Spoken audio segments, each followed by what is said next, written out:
electricity. My name is Ian Lenhart. I am the founder of damngoodday.com. You can check it out. We focus on gut healthy recipes, overall wellness trends that can help you feel better.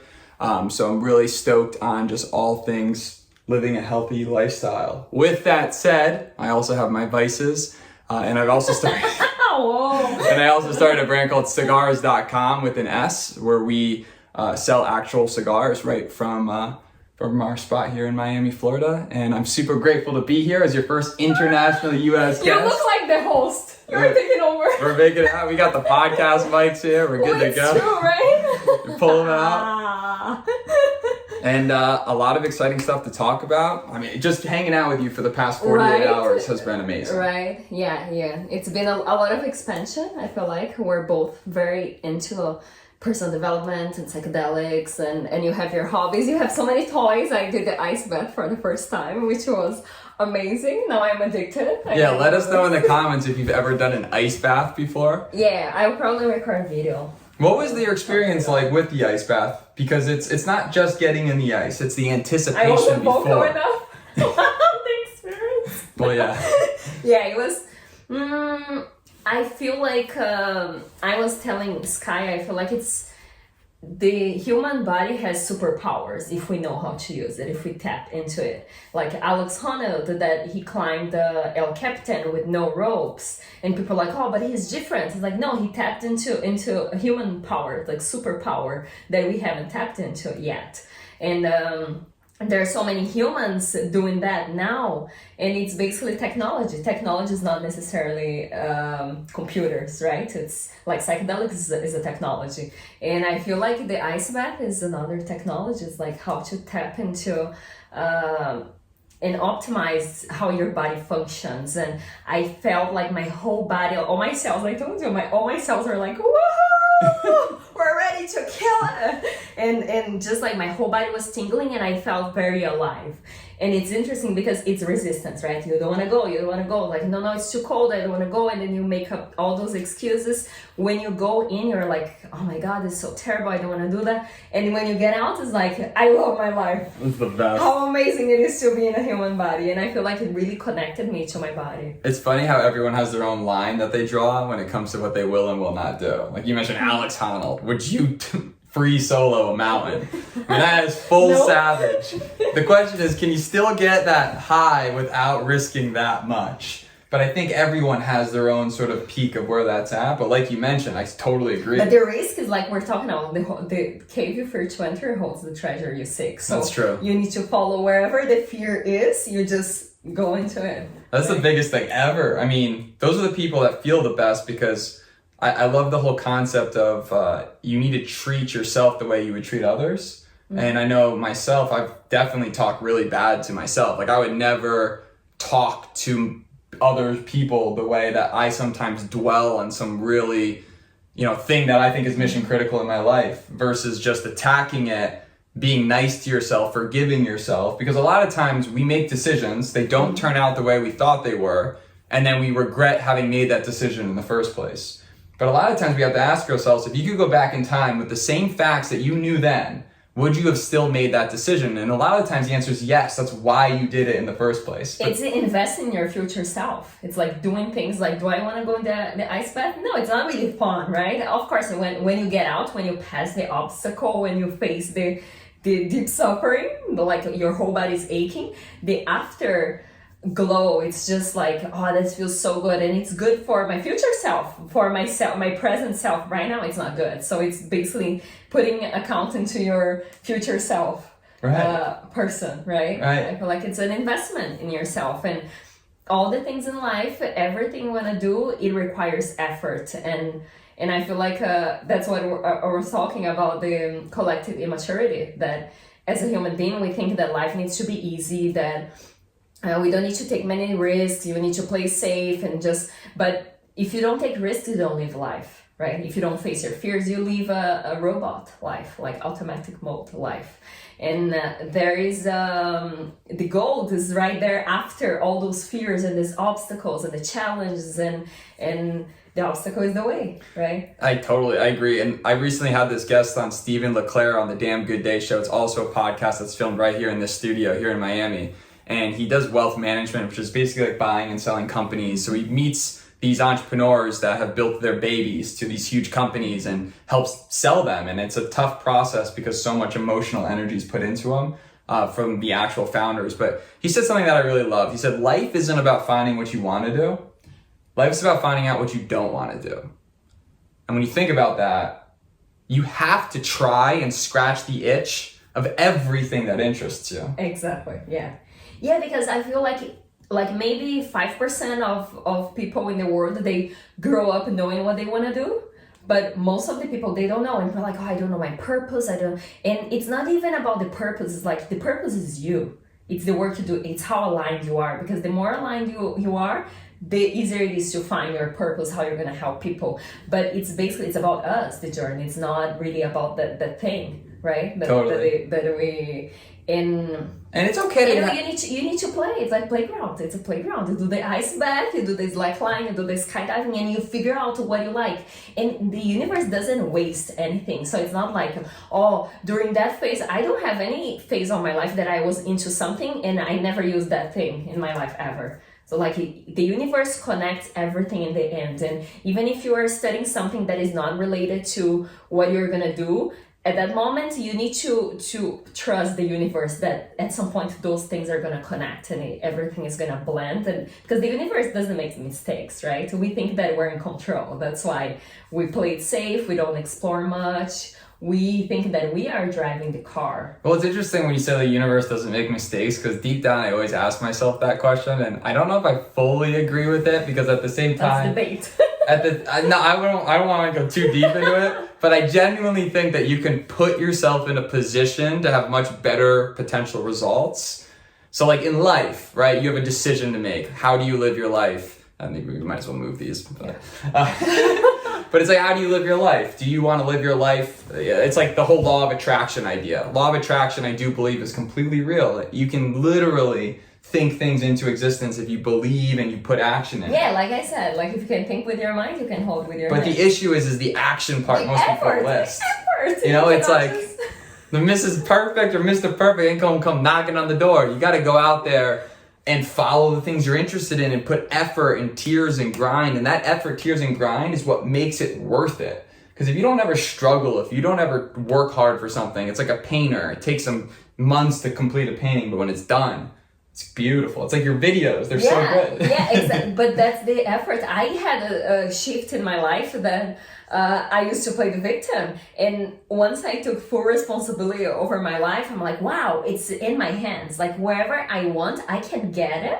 But it's going to depend on my efforts. That's why I like the newer new me. No, it's not newer new me. It's going to be a new me if I work on myself, if I do the things that I need to do. So it comes again to the collective immaturity that things are just going to show up in life.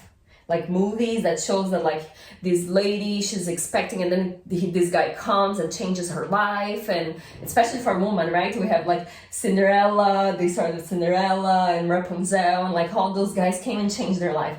And I feel like we have this as a collective humanity. We think that things are just gonna come to our life without us doing anything.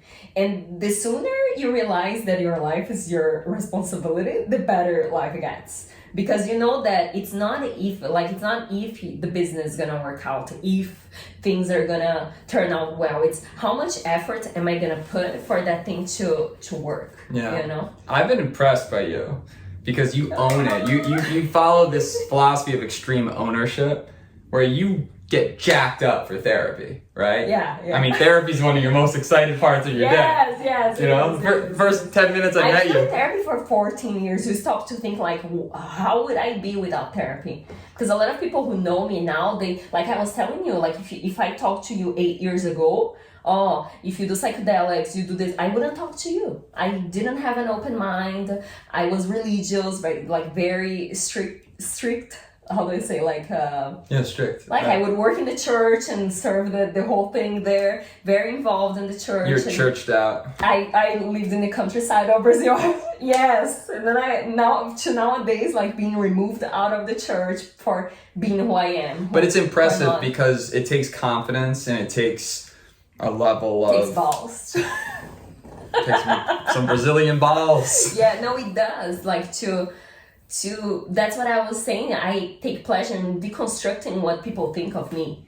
Because whenever they create a box, I'm like, okay, I need to break. Which can be bad for me because the importance that I'm happy within myself, right? Not with what people think of me. You don't like gamify it. Yeah.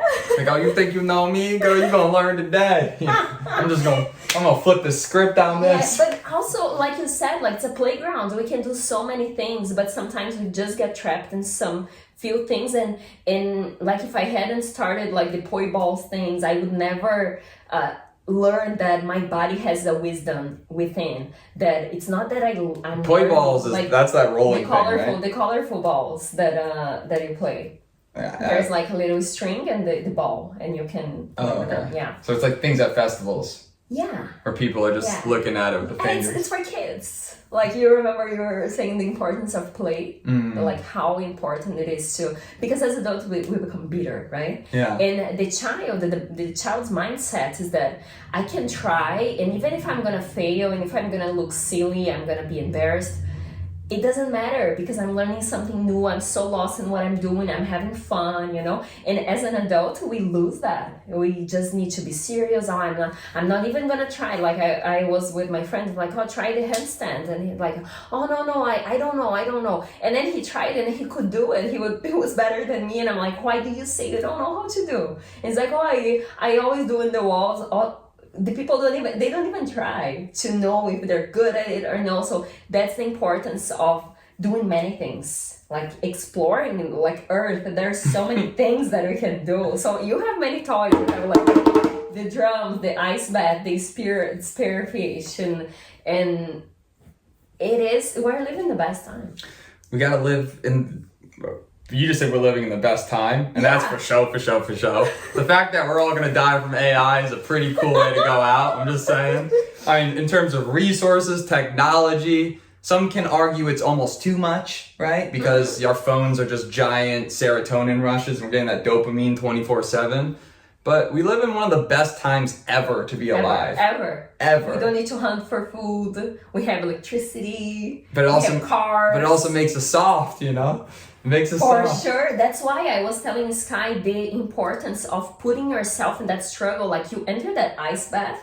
It's like so cold. It hurts. Your whole body hurts. You are so fully present that you start thinking, if I did that email I need to send, it's nothing. That call that I don't want to make with that annoying person, it's nothing. I just do it because you pick your struggle. Because life is a struggle, right? We're not here to just have fun, you know? We're here to overcome obstacles and grow, and that's what we're here for. Well, it's interesting because like I think a lot of the times people that are older tend to have more success than people that are younger because they give less Fs. They're older, they realize life is short. They've seen more scary things, right? Yeah. People dying, people getting sick, hard things in life, that they get less in their own head and they just do. Yeah. And a lot of times we just live, especially at the first half of our lives, we live in this world that was given to us by others. And I think there's a whole separate awakening when you finally step out and choose your own life, which is back to why I'm impressed with your channel and this following of amazing humans that you've collected, because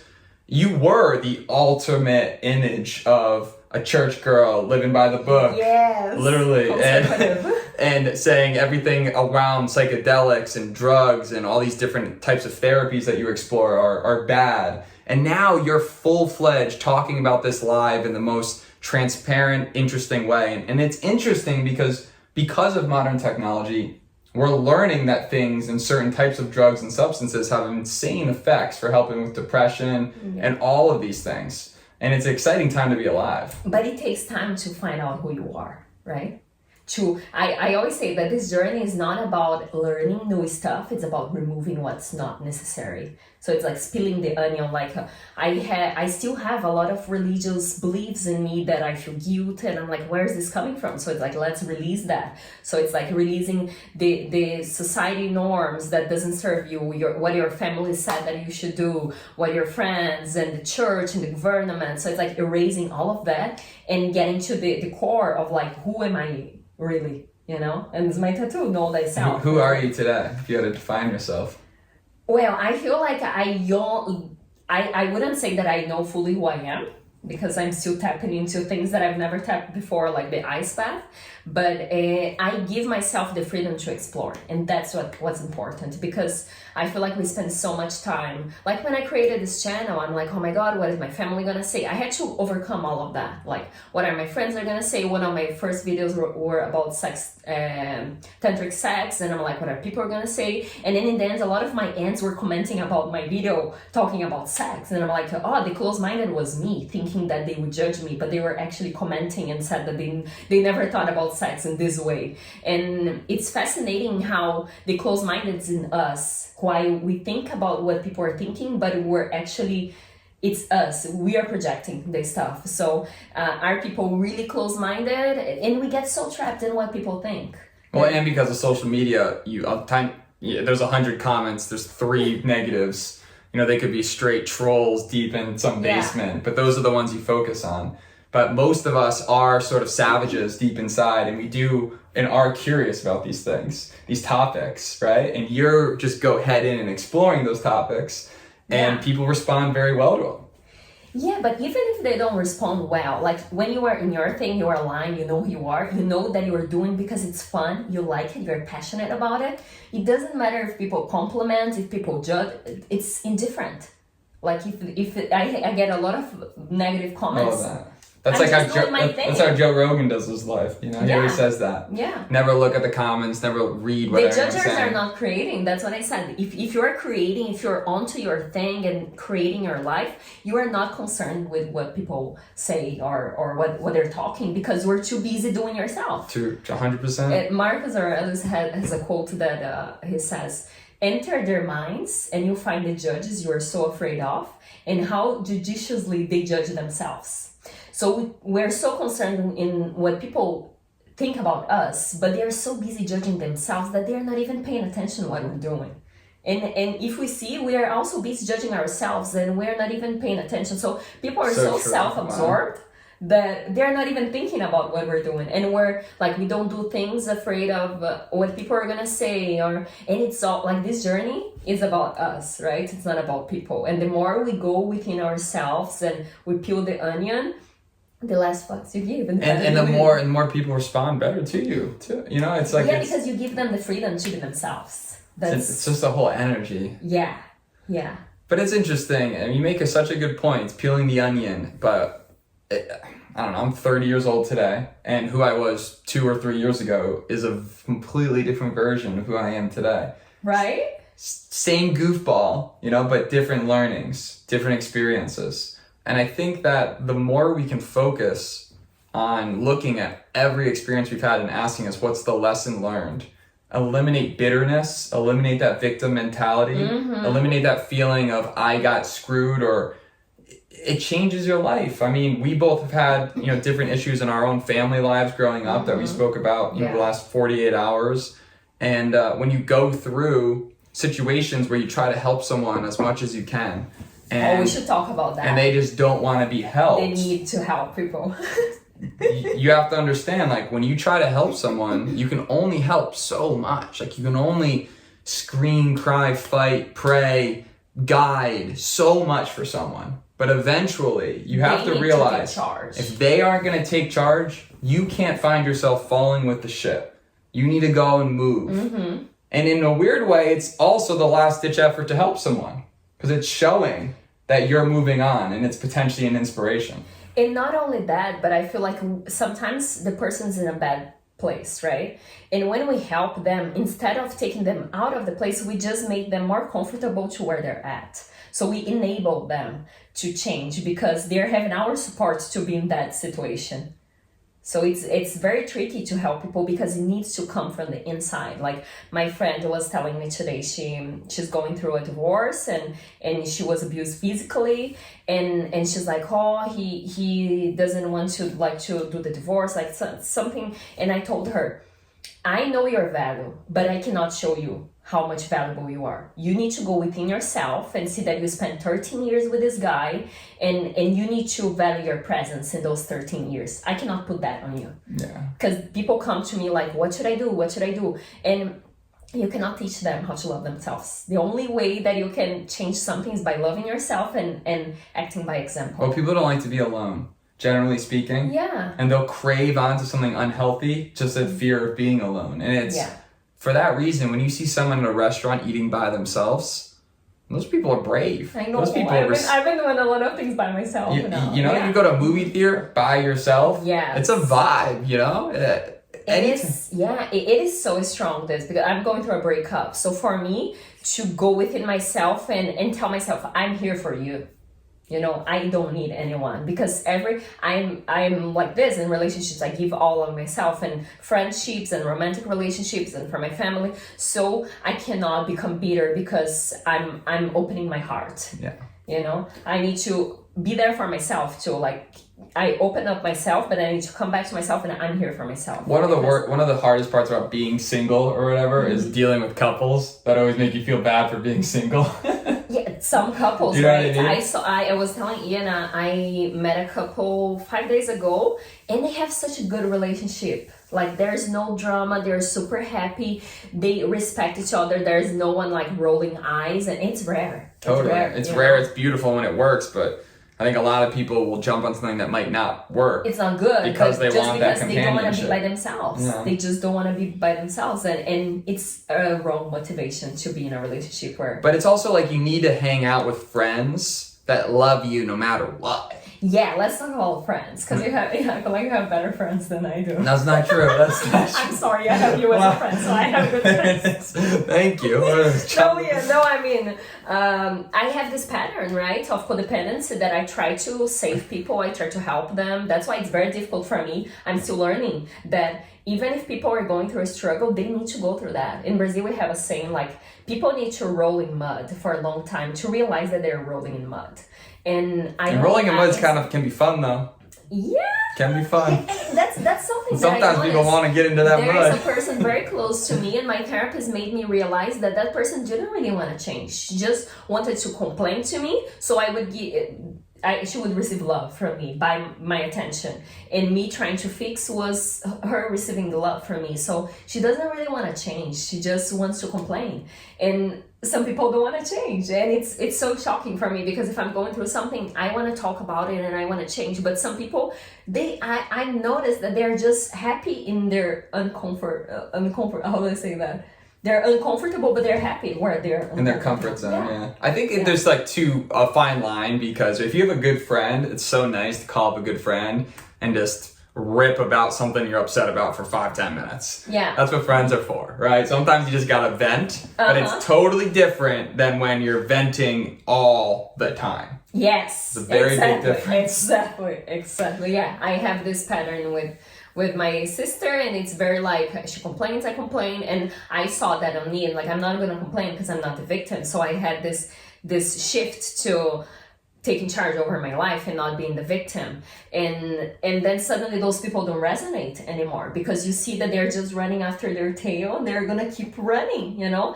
And who am I to tell them what to do? Because only they know about their life. Because for me, it can be seen as suffering, and it's very difficult for me to talk about that because I'm still working through it, right? I can see as suffering, but are they really suffering? Maybe they're not, in their perception, right? In my perception, I need to save them. I need to wake them up. Yeah. But it's not our responsibility. And I think there's so much codependence in our society that we need to help people. We're responsible for them, especially family.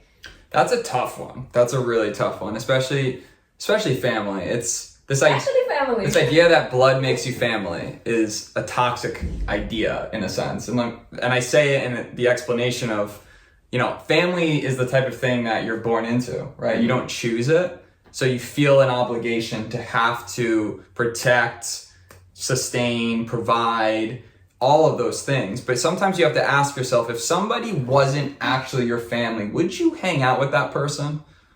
And sometimes, and you have to think to yourself, is this who I want my family to be? I don't mean to be like cutthroat and aggressive, but the reality is I've had family in my life that just are not fun, good people to be around, you know, but I have friends that have become family. You know, friends that I'd love to hang out more on a Christmas day than necessarily these people I see once a year, you know? But I feel like this way of thinking that like, oh, it's family, they can disrespect me regardless because they're family, they're my blood, and this doesn't go anymore. Like, why would I put myself in a place where I'm being disrespected and yelled at just because it's my family? Well, if it's so like, where's the line of like, I need to respect myself? Because most of the things that like, we are being exposed to more things than our parents, right? So yeah, we're ahead. We have more tools available than them. But at the same time, they, like you said, we sync with them when we try to help. And it's very difficult not to sync. And this whole thing happens because they're not loving themselves. And then we try to show them that like, oh, they need to love themselves, or I love you. And there's no showing how someone needs to be loved. Right, and I think real love from a family member is when you make a big decision for yourself and they push you and applaud you. Yes. That is the hero's journey, right? You know, they respect you. Yes, they're like, oh my God, you started a new business. Can I support it? Can I support it? Yeah. You know? Like, oh my God. It's rare. You know, is there anything I can do? You're having a child. Can I please give you this baby clothes I've had in the thing? Yeah. You know, little things. Like, do they support you? Yeah, but that's what's difficult. You need to see that most of the parents, they went through a lot of trauma in their childhood, so they are giving us more than they received, even though it wasn't enough for us. And I feel like we get trapped a lot in what our parents did, instead of just like, I'm an adult now. I cannot be abandoned because I'm an adult, so I need to pick up myself, you know? But the thing with family is that we learn how to love ourselves through them. Right. And we have so much patterns that are unconscious that and to heal, we need to go away from them. Totally. And we need to disconnect. And it's painful because it's my mom, it's my dad. I want to talk to them every day. But it's like the hero's journey. You go and they judge you because you left. They say you're crazy. Why are you an architect? You're going to the United States, you're going to be a nanny. Well, because it makes you feel more comfortable too. Yeah. It's a comfort thing. It's really not about you, it's still about them. Yeah. You know? But you need to see it's a hero's journey. You go and you bring something back to the village, and you bring something I like that. Of substance, and you bring the gold, and then they're like, oh my God, I'm so glad you went on this journey, you know? And that's how it works. When you leave, they don't understand why you left. But the beautiful thing about leaving is that you heal yourself.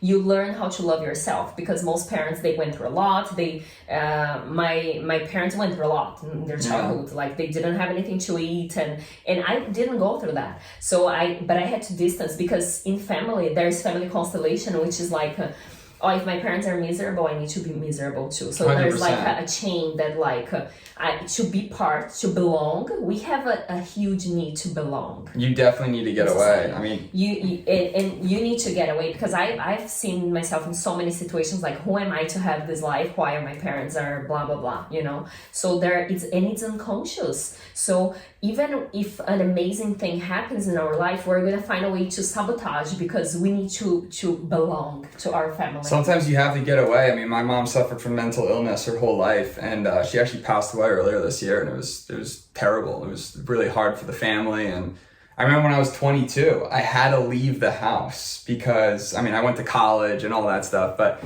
as soon as I got out of college, I couldn't even be around my neighborhood, which helped me. I got in a car and I drove to San Diego, and I've never raised my voice since. Like, I've never raised my voice and gotten angry since I've been in that environment. Because we're in survival mode, right? 100%. So it makes sense that you're going to yell. Because if it's someone you care about so much, you'll do everything to help them and save them. But it needs to come from within them. And they have their own journey. And that's my challenge right now, to just let them do their thing, you know?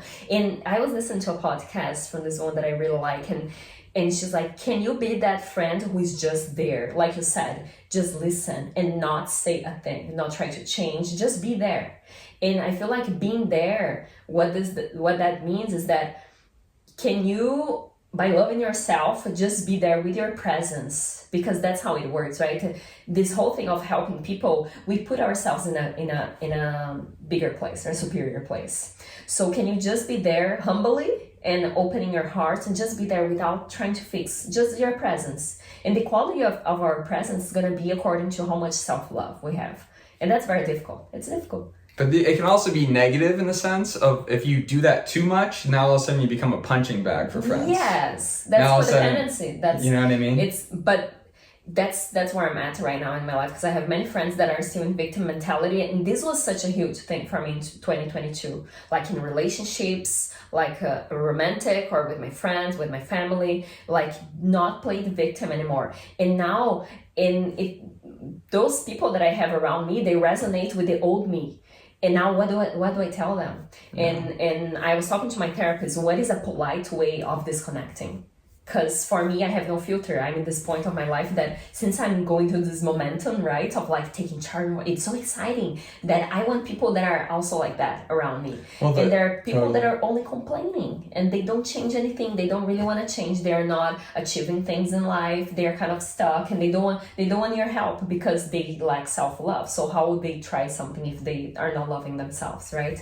It's difficult. It's difficult. And the best friends are friends that you haven't seen in a year and you pick right up off where you left right? off. Because they're able to meet your new self over and over. Those are the homies. Yeah. Those are the girls, those are the peeps you want to stay with. Yeah. But I love the concept of if you want to have good friends, you have to be a good friend. Yeah.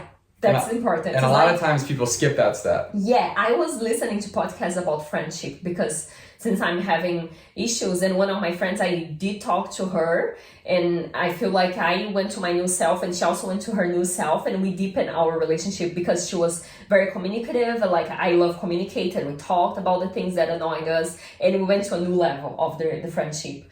But some friends, they're not open to communicate. They're not open to work on those things, and it's difficult. But you need to learn to see who is gonna meet your new self, because we're changing, like you said, we're changing all the time. Totally. It's like no man steps in the river twice, right? Because it's not the same river and it's not the same man.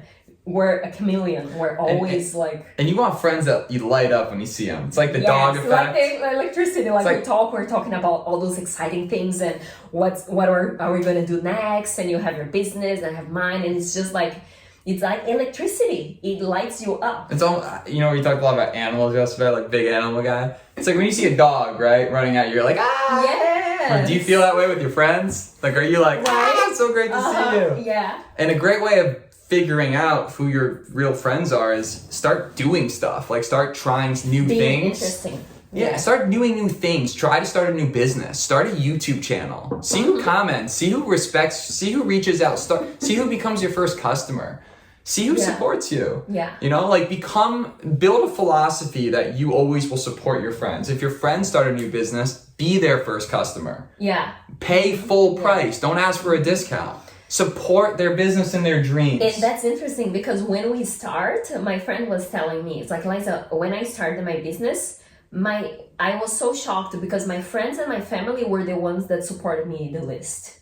And that's what the other guy said. Don't stop caring about your family and your friends not supporting you, because it's strangers that are going to make you rich or successful, So, and it's shocking that when we start, the family and friends are the ones that support me the least. That's what I've noticed so far in my journey. I think maybe you have different people in your life.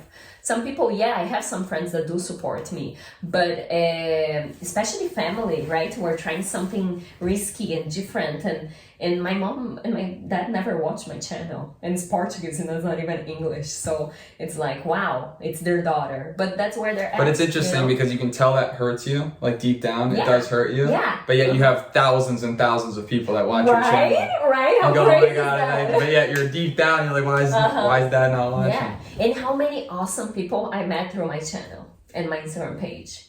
Yeah, social media is such a blessing and a curse, but mostly a blessing. You make this video, who knows who's going to watch it, who knows who's going to reach out, and And stories just make us feel it good. connects us, right? Yeah. The internet, because if you see, like we like long time ago we used boats, right, to go from one continent to the other.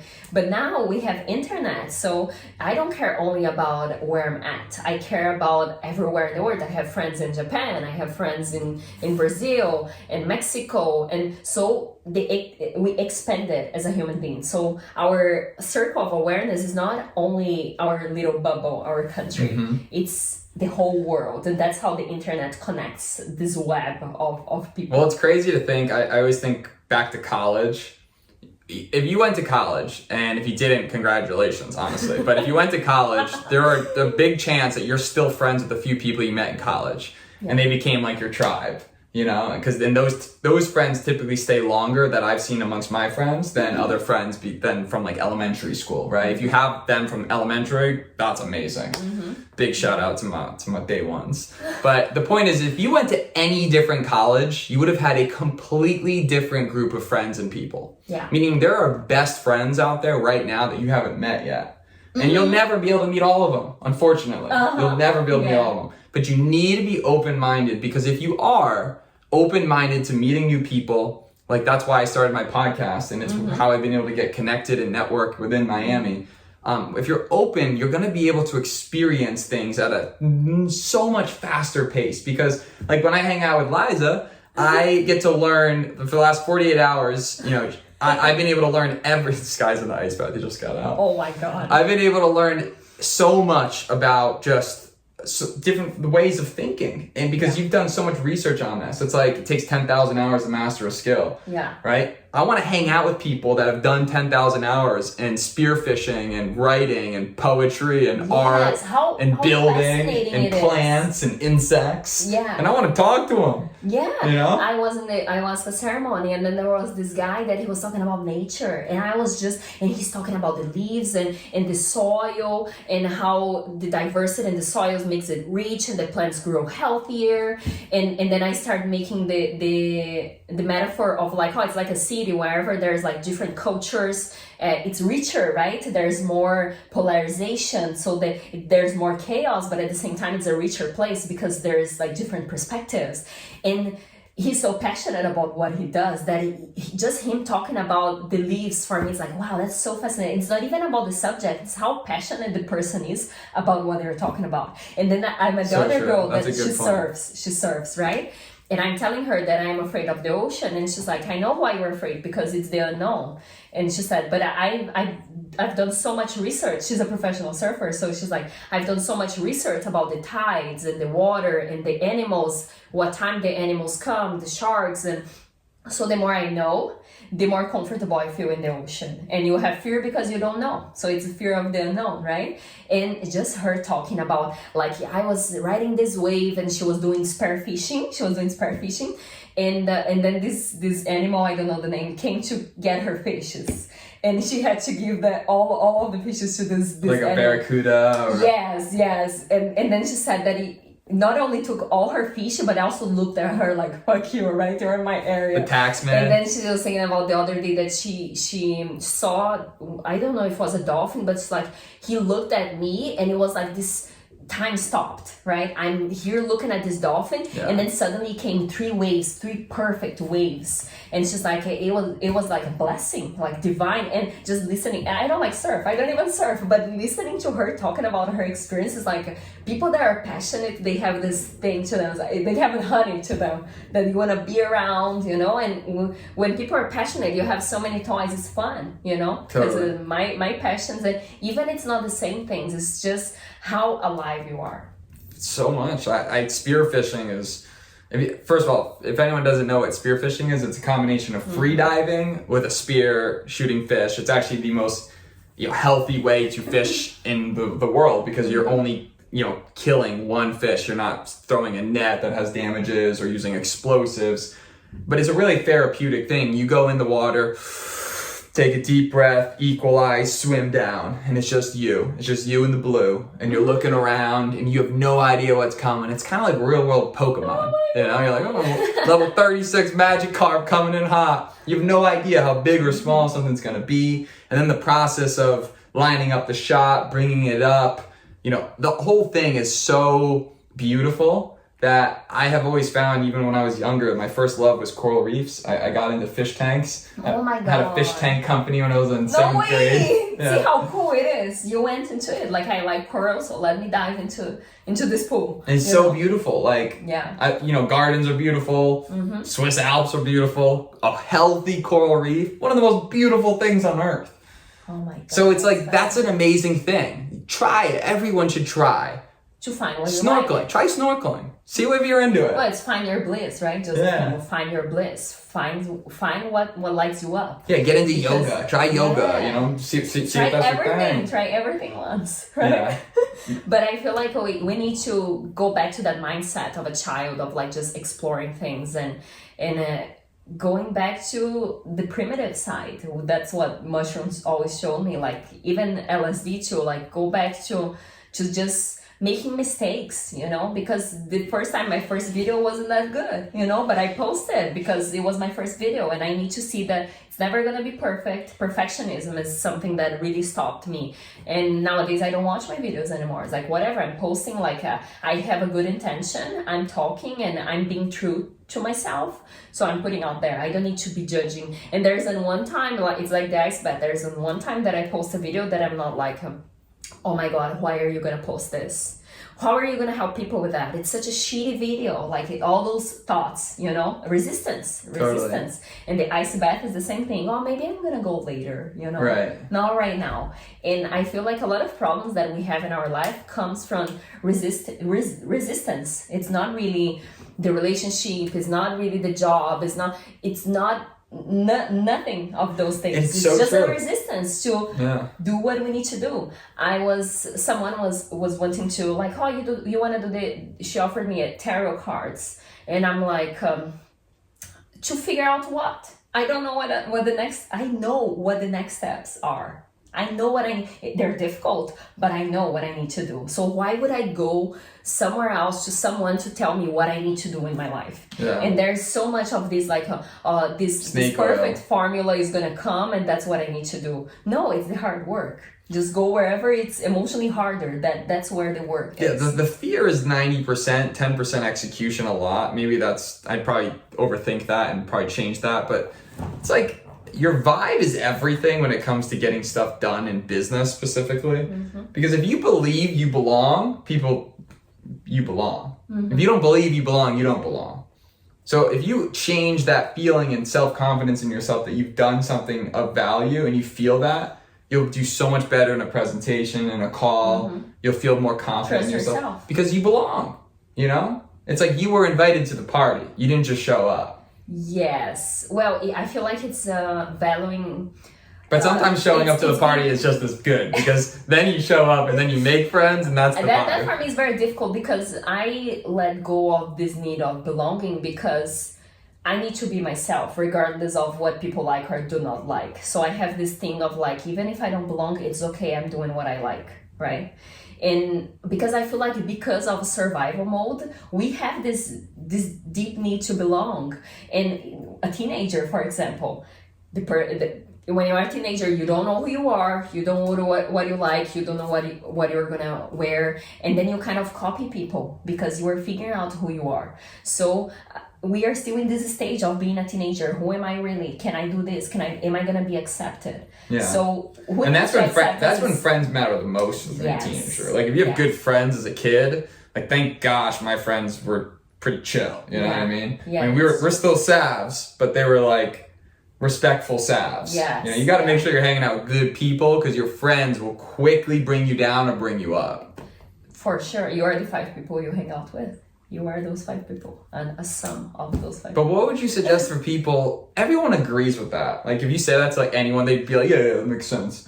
But how do you actually change that? How do you... Those 5 people, it can be a guy that you are inspired by on YouTube, you know? That's what I do. Sometimes I go out and they're all gonna drink alcohol. I don't drink alcohol, and I start thinking, what am I gonna do there? I'm just gonna listen to this podcast because I wanna get inspired. I'm gonna get fired up for life, you know? And sometimes you don't have those friends, and it's okay, but we are in the time where everything is available, every podcast, every book, and a lot of people are super willing. Like I invite for my podcast too, people are willing to come and talk to you, because very few people actually go there and ask them, do you want to participate, right? So true. And those people, we think that they're so like in a place where they cannot be reached, but there are so many people that actually have the balls to be like, hey, can I interview you because I really like your work, and a lot of people are open, but we need to take the risk, and we need to think that, yeah, it's about serving too, right? I feel like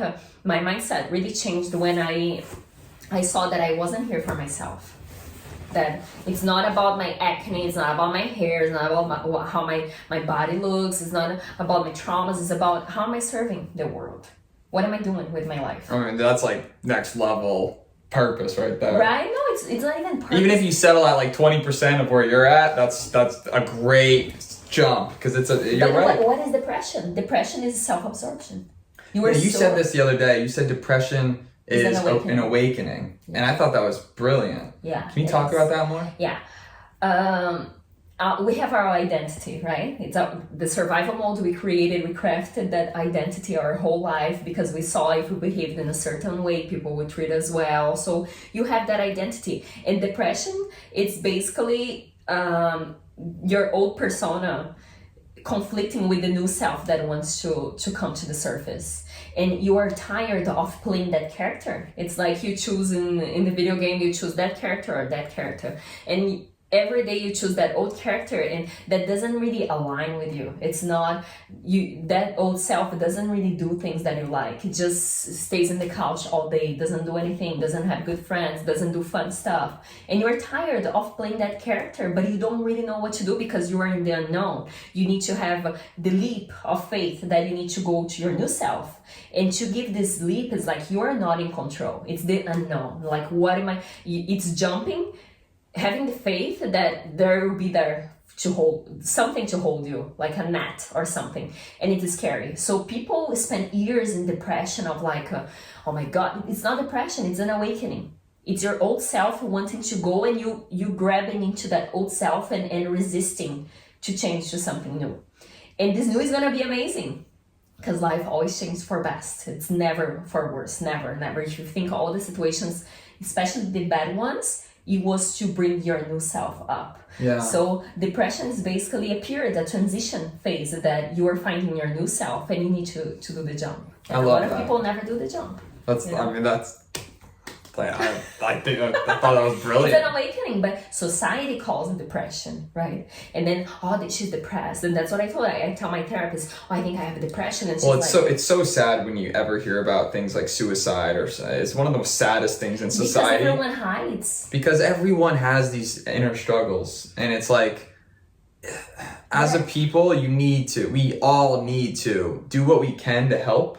Yeah, and if someone ever talks about it, like, you have to be open to listening. That's because it takes courage. We need to be open ourselves. Yeah. Like, by being open, we teach people how to be open also, to be vulnerable, to talk. I talk about my struggles all the time on my channel. I talk about every little thing I go through. But people probably look at you and they say, okay, well, look at Liza. She's got the Brazilian. She's I'm privileged. They might say and make up all these reasons why you're doing this and they're not. Yes. Which is the world's ultimate lie, though. Yeah. It's the ultimate lie we tell ourselves. It's like, I'm not going to do the ice bath at 8 because it's 8 a.m., not 12. It's a lie I'm telling myself. I can do it.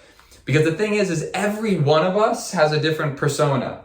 And my persona is going to resonate with a different persona than yours. Yeah. By us doing this video, we might cross personas. We might be it's interesting because whenever you meet someone, there's a quote that says that it's like a chemistry reaction, because you bring your stuff and I bring mine, and we mix that, right? Yeah. And there's a side of me that I would only know when I meet you. And like their new selves, right? All floating. We have many selves inside us, and there's a part of me that only comes out when I come here, when I play the drum, when I go in the ice bath. And the more people you know, the more sides of you get to explore. 100%. You just nailed it. And it's like there's a tribe online that you can find that is into the thing you're into, right? Yeah. Imagine you're, the world best pastry chef, right? Yeah. That you're going to find other pastry chefs that you're into, or you just like playing the game. Mm-hmm. You're going to find other people on a Reddit channel or a sub channel that also play the game. But I feel like the name depression is very charged, because it's a label that society gave us. Like, oh, you have ADHD and so many labels. But here's the other thing. People that. also jump to using substances to cure said depression. What are your thoughts on that? But depression, that's what I'm saying. Depression is an awakening. So you need to welcome. Depression is a time of introversion that you need to go within yourself and figure out who you are and start new actions, circulate the energy. Depression, most of the times, is stagnation. The energy is just stuck and you need to get the pipe running, right? You need to unclog and let go of the old things. Yeah. So you need to get moving and move your body and change the energy. If you do this, the other day you're going to do totally different things. So I feel like it's not, I don't call it depression. It's every human being goes through stuff. And the more we label as depression and we take, what are antidepressants? They basically numb you. They numb you. I went to the doctor, I had a headache, like a migraine, it wouldn't go away. And she's like, do you want me to give you really like strong muscular relaxation pills? And I'm like, no, my body's talking to me. And I need to listen. If I numb my body, how am I going to listen? How am I going to know what I need to do? My body's sending me a message. How am I going to receive this message? And depression is basically your body's telling you something. Yeah. That is tired to do the same thing over and over. So you need to listen to your body instead of numbing it down with pills. And it's also making a separate realization that your mind is different than your body in the sense of the messages. Because we both have a sweet tooth, for example. It's one of our vices. We love sweets, Yeah. But trying to live healthy lifestyle, occasional stogie, but overall very healthy, And you need to understand what those triggers are and at what point something is in fact bad, right? At what point are you abusing the good thing or at what point are you in control? Because that feeling that you're not in control is a weak feeling. It's a non-empowering feeling. You want to be able to say yes and no to the pleasures of life. Yeah. Otherwise, you're at its mercy and you're leaving your happiness in a substance or in a habit. If you can change that and identify what's wrong right now, whether it's you're a smoker, whether it's you're doing too much of something. Psychedelics, a lot of that's the thing about psychedelics. They just keep bringing to I was gonna do the tarot with the woman, but no, I know what I need to work on. I don't need someone to bring me more stuff. And what psychedelics do, they bring more stuff to be worked to the surface. So you're in a house, you open a box, and there's all this stuff that you need to put away. It's a psychedelic trip, right? You open stuff that you need to work on and put them in the right place. And then if you do psychedelic trips over and over and over, you're just bringing darkness up. And how are you doing a lot of therapy? So you suggest psychedelic trips in moderation? Yeah, for sure. Like once a quarter, once a month? Not only psychedelic trips, but throughout our life, of course, not only psychedelics, but we have situations, we have friends, and we have different events that we have in our life that bring this darkness up. A podcast that we listen to. So we're working constantly, right? 24/7, our brain is processing everything. And if we keep bringing stuff to the surface and you don't deal with that stuff and you bring more to the surface, suddenly you have a whole house full of boxes that you didn't put away, and you need to address all of that instead of going to the tarot woman to just give you I can make your box go in 2 seconds. It's nice. Someone is going to come to your life and it's going to take all those boxes away and your life is going to be perfect. No, you need to go there and open each box and do the work, right? Yeah, you're a professional box opener these days. I am. Too much. Maybe instead of calling them therapists, they just call them box openers. It's a rebranding. Well, it's a Pandora box, right? I always say it's fair a Pandora enough. box. It's like people are like, oh, what is the setting that I should do a psychedelic trip? And I always say that it's the Pandora box. You have this mysterious box that you're gonna open. Where would you open it? Would you open it at home safely, or would you open in public in a park with a lot of people? I've never been really big on psychedelics just because I think I have bad trips because I put it in my brain that I'm gonna have a bad trip. But I even do that sometimes when I smoke marijuana. I go through a phase where I'm like, oh, I'm too high right now, man. This isn't gonna work out. But then, as of recently, I've really been able to channel the creativeness of it, and I've been really enjoying it, right? So I wonder if that's gonna manifest in these other things, but it's interesting things such as microdosing and dipping your toes into these experiences.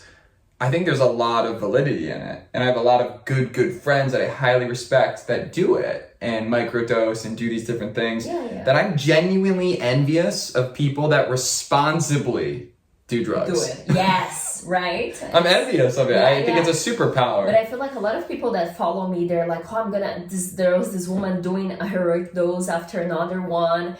And so many people message me, like, I always say, go take care of the basics, you know, your body, the food you're putting in your body. Are you going to therapy? Bone broth soup. Bone broth soup, you know, do the basics. And a lot of people want to achieve so many things, but they don't take care of the basics. And how are you gonna go deep into a psychedelic trip if you don't have the basics down, if you don't have a roof, if you don't know how you're going to pay the rent, if you don't have food, right? So you need you need to take care of the basics so you can explore further. And yeah, there are a lot of people that first I'm going to talk about the creativity that you said, oh, it's just coming this creative wave, and the creativity is basically chaotic raw energy, which is also the traumas.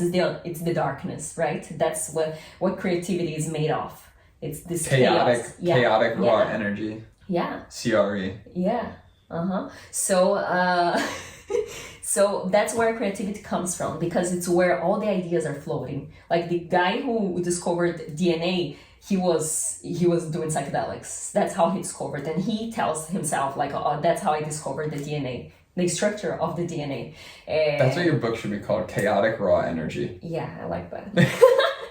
Steve Jobs, it was not a coincidence that Silicon Valley is right close to Berkeley, where the movement hippie started, and everyone was doing LSD and people were doing microdose. There's so much power in microdosing, but there's also like the barrier of like, oh, science hasn't proved yet. There isn't many researches about it, and there is, but people are still close-minded, like I was before, you know. But there's so much power to it. I think there's a lot of power in making a big change in your environment. Like going back to that, I got really blessed, if you would, because I got into network marketing when I was 20 years old. Now, I've since went on to start my own businesses, work for companies, I worked for the tech company for 5 years, was the first employee. We ended up getting acquired. It was like an amazing journey. Went through all of that stuff, but it all started because I got into MLM, which has like a really negative connotation in the world of direct sales. But in that experience, it weeded out all of these negative people, and the only people that were making money in it were these people that were like uberly happy, successful, and like go-getters. Oh. And the company ended up getting shut down. I interviewed the CEO on episode 8 of the Damn Good Day Show podcast. Crazy. But those people all went on to do amazing things with their life. Not all of them, but most of them, right?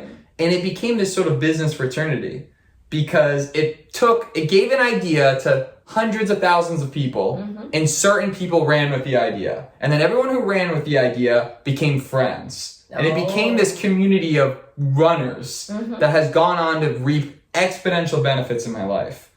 So I challenge people, how do you get into a community like that? Yeah. Because once you have that community, you make progress so much faster. Because you start meeting more personalities. And you see people that are above you, right? It inspires you. And you're like me, last year meeting the acro yoga girl, and I'm like, oh my God, she lives this surreal life, right? It's fascinating. And then I'm like, maybe I can do it too. And I start skydiving and doing a couple things here and there. And I'm like, wow, that's amazing. Meets an acro yoga girl, skydives. It's an aggressive switch. Everything, but I don't have a community right now. I have a couple friends here and there, but I don't have a community. And I know so many podcasts that I listen to say that it's so important to have a community that holds you, right? And it's difficult. That's why I think Miami's a play for you. Seriously. I know. Community here is awesome. On my way. I think it's a great place, and the melting pot aspect's great.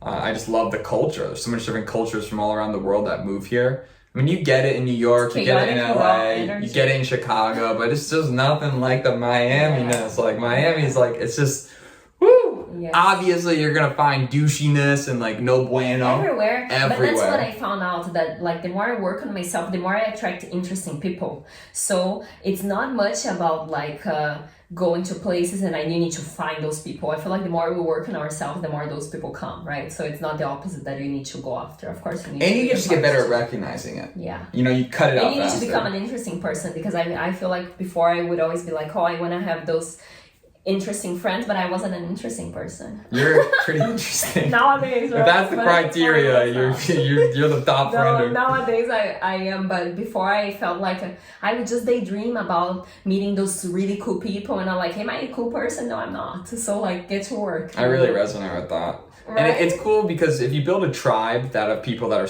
like different levels of success and also different levels of age, like my core group goes from, age 65 all the way down to 22. Yeah. And it's just great because the people that we hang with are all pushing each other to succeed. It's not like, oh, I made $100 million. You're just getting started. I can't hang out with you. No, if your energy's right, I want to help you succeed. Exactly. Because you might actually be able to teach me too something that I don't know. And that's the thing. When you start having success, you want people to succeed too. And you want to light them up, and you're like, yeah, do it. So when you meet people that cheer you up, it's so good. It's the best. Yeah, but I don't know. I'm in a transition phase of my life. That many friends or even family that I tell them about my success, I feel like they're not really happy for me, and they don't really cheer me up, and it's just because they're not feeling good about themselves, right? Yeah, totally. That's the good thing about feeling good about yourself, that you can you can stop the competing thing. And well, it's like there's everyone wins, It's not like I'm not competing with anyone with my channel. It's just my craft. It's my thing. Only I can be me. So I'm not thinking about, oh, that person's gonna take the delight out of me. There's no more competition. It's just like I win. Everyone needs to win too. It's a win-win. There's a holiday in the U.S. that people celebrate called Thanksgiving, and there's also a second holiday that friends celebrate called Friendsgiving. Ask yourself, when you go to a Friendsgiving and a Thanksgiving, what do you have more fun at? Typically Thanksgiving is a little bit more bougie in terms of the food. Friendsgiving is a little bit more like friendy. But I gotta tell you, Friendsgiving is a vibe. Yeah. And if you can turn your life into a consistent Friendsgiving, where you're surrounding yourself with friends and giving good energy and sharing insights, if you eliminate the need to be better than your friends and cheer people on, all we're doing when we succeed is doing what we're doing right now. Talking, communicating, laughing, smoking weed, having a drink, drinking some tea, doing some kombucha, just in different environments. You're on a boat, you're in the sand, you're in camping, you're doing the same thing. So fall in love with this part of the process first. Fall in love with communicating with good people, and then work to elevate you and the whole group up. Because if you can help everyone win, everyone can win together. Abundance mentality. Yes. You need to have it. That's strong. Yeah. And then you'll always have a place to stay. Like, I love that. People follow your channel from all over the world. I know this is the first U.S. English one. My first international guest. I'm so excited. There's so many people that I could be interviewing, but I'm always like, oh, they don't speak Portuguese, But anyone can watch now. It's so cool. But now you have friends in Morocco and Greece. Yes, right? And now you can go visit these places. Right?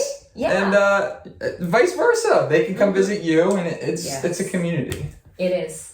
I cannot say I don't have a community. I have my followers. You have a total community. I have a huge community. Anyone that's been watching this far on, you're a legend. This has been over an hour. Yes. Can you believe that? Is there anything else that you That was electric. Damn, girl. Electricity is running through us. I think we're good. Yes. I want to talk a little about health. Okay, let's talk a little bit about health. Yeah, let's do it. About your journey. It was an awakening too. It was a depression in a way, right? Totally. I mean, I went through, I hit rock bottom for sure. I had 3 really big incidents just to numb it down. It all started with a gut issue called SIBO. If you look up SIBO, Ian Lenhart, you'll see my story. I had this gut issue called SIBO. It's like bad IBS, and a lot of people suffer from it. But my gut was essentially compromised, and 90% of your serotonin is created in the gut. And 90%, just stop. So like 90% of the serotonin is... Yeah, so what you eat is everything about how you react. And because I've gotten so sensitive, if I eat something wrong, I quickly feel the difference in my hormones, which are like changing, I'm just like, whoa, like I'm a grouch. But anyways, that happened, and at the same time, I had a LASIK eye surgery that went horribly wrong. That's so rare, which is, right? I beat myself up out of that, and I have permanent eye damage at some level because of it. For 3 years, I had neuropathic eye pain behind my eyes. I had to take blood from my blood, and they created tears out of them, and 8 to 12 times a day. I'd put tears in my eyes No for way. two My plus. goodness, it came all together. All together, and it's due to That's the what the inflammation in my universe does, body. right? And at the same time, I had a tumor in my leg. Oh my God, Ian. Good That I Lord. thought was in my back, so I had sciatic pain, like so bad, like just like electric pain. Oh my God. So I couldn't sleep. My eyes were compromised. I was pimply. You know, I was constipated. That's life telling you look For, like, inside, years. right? Eyes in. It was basically. so Like bad. you can't see, you can't walk. It's life basically shaking you. Like look inside yourself. Yeah, and thankfully I had good friends, and like my aunt and my dad. I used to call them all the time. They were just because I was crying at some points because I was just. I thought this was it. I genuinely thought it was it. I was in so much pain. I said, this isn't really how you live. I never was suicidal. I was just like, this sucks. Like, I need a solution. And that's what the lesson I learned is. You need a plan when you're in pain. You need a plan when you're disrupted. Because when I had a plan, a new doctor to see, 7 MRIs later, they found that tumor and we took it out and we Gucci now. You feel better. It helps you get to that next step. So when people ask, why are you so jacked up? Why are you so happy? Why are you rocking damn good day? Because I genuinely am fired up for the most part throughout the day. Because I'm in no pain. It's a new appreciation. I feel for life. good. We're I'm healthy. Like, you know, we're doing the podcast. We're following these dreams. You know, I'm fired up, you know? Yeah. It's not, I don't care about left and right in politics and this. People just want to cringe onto that. I'm just, hey, are you a good vibe? Are you a good energy? Are we going are we going to have good times together? And that's the philosophy. But it's a new appreciation that before you wouldn't have if you hadn't gone through this whole process, right? Right. And you always ask yourself. But you see how the darkness is necessary. It's so necessary to go deep into shit, you know? That's why I kind of get annoyed when people who were born into wealth and then go on to start a successful company and they go, oh, their parents were rich. And they write these people off. Yeah. And I didn't come from wealth, right? But when I see that, I'm also like, actually, in a way, they're almost more interesting. Because when you have everything, it's hard to be motivated to get something else. You don't want to turn into someone like, you kind of have your it's convenient for you to just be where you're at in your comfort zone. You have everything. Why would you change? Yeah. Right? But like if you don't have anything, you that's where you're starting. That's what we're saying, all the procedures, right? Like what is inside you. Totally. Like you're putting all this glitter. And are you doing it for you or for someone else? Yes. Because sometimes it's like, hey, you got money, you work hard, and you want to get a procedure done, and it really it's your body. Awesome. It's like a tattoo. Yeah, it's like a tattoo. Like I don't have tattoos, but your tattoos are great. Yeah. But it's what's inside. That's why even like at least for me, it's very difficult to do that. But whenever I'm going through a period of darkness, I always think that this is gonna take me a level up.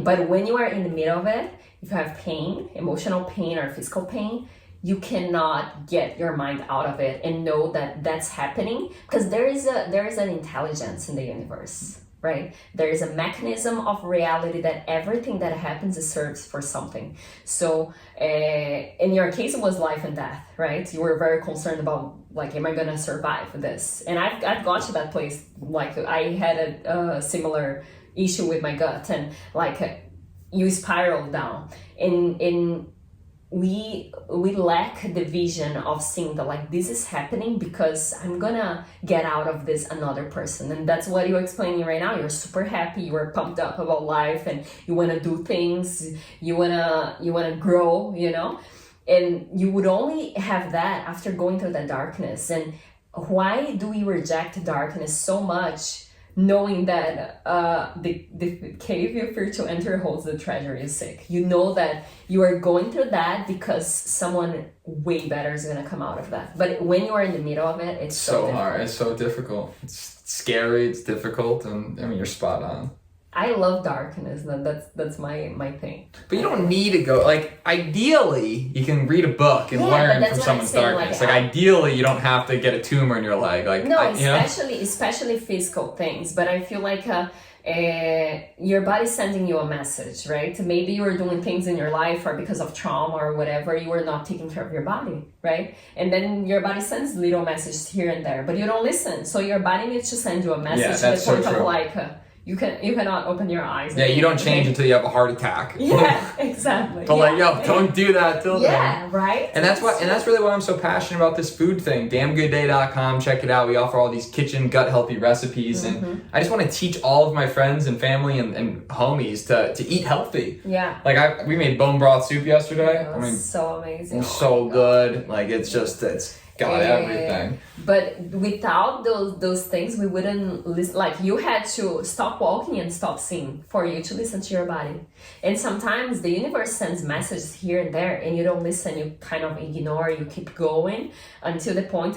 Like some people are paraplegic. Yeah, they put me on something called gabapentin, and gabapentin's like a nerve. It makes it so like your nerves, so you don't feel them as much. Yeah. And every time I looked at that bottle, I was just like, oh, I don't want to take this. Yeah. I don't want to not But you feel. had to, like, it's like the body's in a short circuit, right? It just had shut down and shut off and close your eyes and lay down in bed for you to start tuning in into your body. I had to do the elemental diet. That's really what helped me. Like, when you look at your health... I want to do that. Well, you only do the ED if you're like but I'm sure really effed up. I'm sure. And when I say ED, I'm not talking erectile dysfunction, y'all. I'm talking elemental diet. So it's basically a pre-digested formula. It's essentially the stuff they put if you're on a feeding tube. And you can live off of it. It has all your macronutrients to be able to survive and live. And a brand I really like is Physicians Elemental Diet because it just doesn't taste like crap. But I drank that for 2.5 weeks. And it's basically like fasting because your intestines are 20 feet long and it gets ingested in the first 2 feet of your intestines. So hypothetically, the other 18 feet get a full break, a digestive break. Oh my God. That's so that amazing. factory of bad bacteria dies out. Wow. And you start, purging it. So it's basically like an extended fast. I did that and it changed it literally But healed me. I'm thinking here, like, I can do that, but then if I start eating bad again, it comes all over 100%. back, right? But that's the thing that we cannot treat only the symptoms, right? We need to treat the root cause, which is, at least for me, like the binge eating, liking sugar. I feel like it was a coping mechanism when I was a child to eat sugar and feel happy and get out of and just be happy, I mean, how do you compete with something like a Medjool date? Or chocolate, just chocolate. But that's what I'm saying. A lot of people come with this different diets, and it's not a diet, it's self-love, You're not putting good food in your body because you like self-love. It's not about doing different diets and buying this course from this person. It's cheap love, It's not. Yeah, exactly. It's a like, shortcut. I'm going to get a quick taste, but it's going to hurt me in the long run. And a lot of people in relationships like that. Yeah. So it's like, we were talking about, generally speaking, every relationship's a blessing because you find out what you like and don't like. Yes. So you should ideally still be friends with all of your old partners because it's like a giant learning and teaching lessons. Most of the time that's not the case. But if you do, it's a whole new philosophy so that next time around you don't make the same mistakes. Yes. You don't follow the same pattern. You see a red pattern. I was just about to say. we all like red flags. Like if you see, one sec, Alexa, it's podcast time. Nice. But it's we have this tendency as humans to kind of chase red flags. Yeah. Because it's because it's inside us. It's from our ancestors. It's in our DNA to be attracted to those people. So we need to unlearn. Totally. And then you gotta control yourself. And seeing that I fell in my pattern again. That sucks. Here we go again, one more time.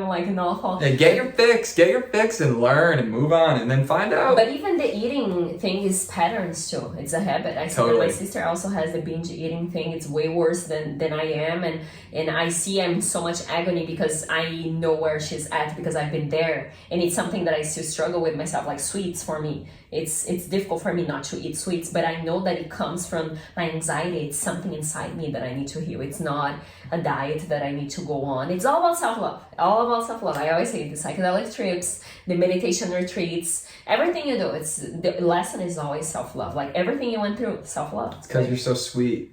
And sweets attract. I wish. Sweets attack sweets. No, it's all about self-love. Do you have anything else? I think we're tapped out, but this has been so much fun. Thank you so much for having me on your show. Thank you for receiving me. Appreciate you. Your place. Yeah, you are a good friend, Ian. You have so many toys. Thank you so much for opening up yourself, and we're gonna have a next one when I move here, okay? You heard it, folks. Laisa Miami. The Mavericks coming in hot. Thank you, Ian. Thank you very much.